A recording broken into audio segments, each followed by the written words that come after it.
I still remember the day I died. It was raining heavily, and people were shouting around me, but nobody came closer. Nobody helped me, and the only person standing there quietly was my best friend, Emily. She looked shocked, sad, worried, just like always. Everyone believed she was innocent, even me, until the very end.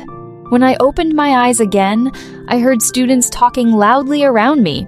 Sunlight entered through the classroom windows, and a teacher was writing on the board.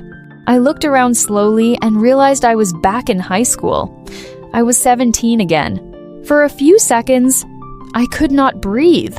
I looked down at my hands. No blood, no pain, no rain. I was alive. Then I heard a familiar voice beside me. "Claire, are you okay?"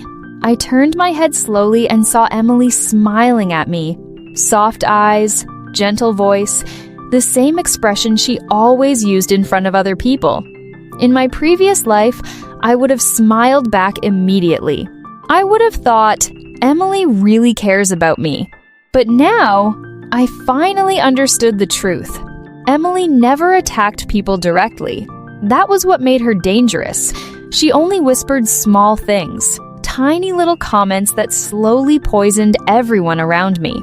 And every time I reacted emotionally, she became the victim. Again and again. In my first life, I trusted her completely. When she told me my classmates were talking badly about me, I believed her. When she said, "I'm only telling you this because I care about you," I believed her again.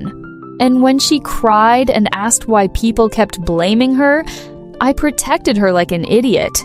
Because of her, I lost my friends. I fought with my boyfriend. Even my teachers started disliking me.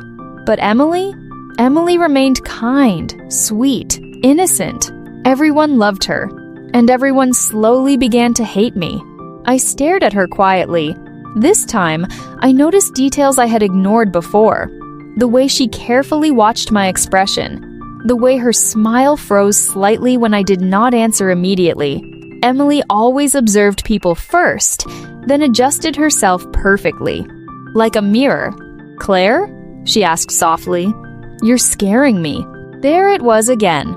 That weak little voice that made everyone want to protect her. In my previous life, I would have apologized immediately. But this time, I simply smiled and said, "Sorry, I didn't sleep well." For a moment, disappointment flashed across her face. She probably expected the old me. Emotional, easy to manipulate, easy to provoke. But not anymore. At lunch break, everything happened exactly the same way I remembered. Emily sat beside a group of girls near the window, including Sophia. In my first life, Sophia became one of the people who hated me the most because Emily secretly destroyed our friendship step by step.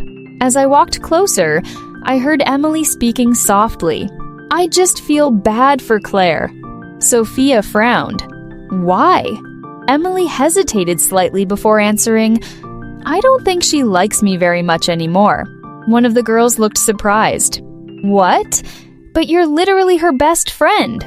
Emily lowered her eyes sadly and whispered, "Maybe I did something wrong." Perfect. Absolutely perfect.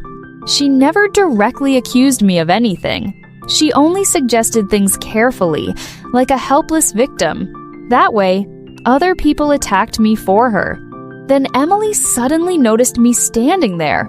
Her entire expression changed instantly. "Claire," she said brightly, "come sit with us." The table became awkward immediately. Just like before, Emily had already planted the idea that I secretly hated her. I sat down calmly and looked directly at Sophia. "Sophia, did Emily tell you I've been acting cold toward her?" The entire table went silent. Emily's face froze for just a second before she forced a small laugh. "No, I was just worried about you." "But you said you think I don't like you anymore," I interrupted gently. Emily blinked quickly. I didn't mean it like that." Her voice became softer instantly, like she was nervous. In my previous life, I would have panicked and started explaining myself emotionally, and everyone would think I was aggressive. But this time, I stayed calm. Too calm. I looked directly at her and asked, "Then how did you mean it?" Emily opened her mouth, but nothing came out. For the first time, I saw confusion appear in Sophia's eyes. The other girls exchanged glances quietly, and for the first time in both my lives, Emily lost control of the conversation. Only a little, but I noticed it. And so did she. After school, Emily stopped me outside the classroom. "Claire," she said quietly, "you've been acting strange today." I adjusted my bag slowly. "Really?"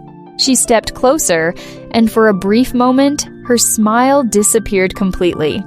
I finally saw the real Emily again. Cold, sharp, calculating. "I feel like you're angry at me."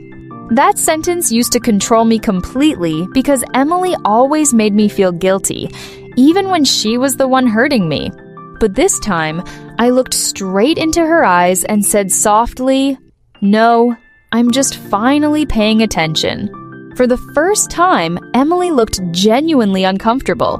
Her fingers tightened around her notebook, and then suddenly, her expression changed again. Fast. Too fast. Her eyes turned red instantly as tears filled them.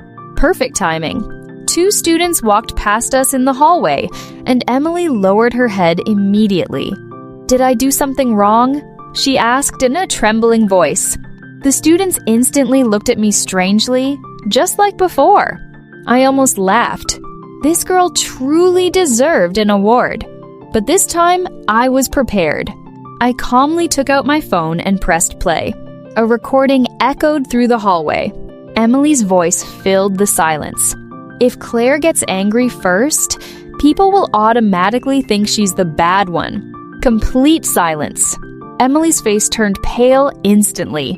The 2 students froze.